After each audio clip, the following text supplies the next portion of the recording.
অত্যন্ত গুরুত্বপূর্ণ একটা বিষয় নিয়ে আপনাদের সঙ্গে আজ কথা বলতে চাচ্ছি।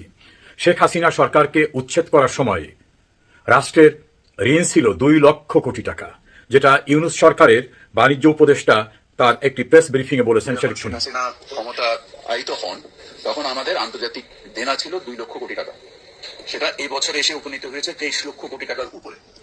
আপনারা শুনলেন, তিনি বলছেন যে শেখ হাসিনা ক্ষমতাচ্যুত হওয়ার সময় বৈদেশিক ঋণ ছিল 2 লক্ষ কোটি টাকা, আর ইউনূস সরকারের সময় সেটা 23 লক্ষ কোটি টাকায় পরিণত হয়েছে। প্রধানমন্ত্রী তারেক রহমান একটি বক্তব্য রেখেছেন, সেখানে তিনি বলেছেন ঋণের পরিমাণ এখন 30 লক্ষ কোটি টাকা। শেখ হাসিনার সময় ছিল 2 লক্ষ কোটি টাকা। মানলাম শেখ হাসিনার সময় 2 লক্ষ কোটি টাকা ঋণ ছিল, সে তো অনেক উন্নয়ন করছে, সেজন্য ঋণ আছে। কিন্তু ডক্টর ইউনূসে কি করছে? 23 লক্ষ কোটি টাকা ঋণ করেছে এবং তারেক জিয়ার আমলে 23 লক্ষ পর্যন্ত চলে আসছে। ভিডিওটা সবাই ভালো লাগলে শেয়ার করে দিন। এই বাংলাদেশকে এত ঋণের বোঝা কেমনে উসল করবে? আমরা জনগণ বোধ বিপদে আছি। বাংলাদেশটা কি অবস্থা করে গেছে ডক্টর ইউনূস, সবাই শেয়ার করে দিন।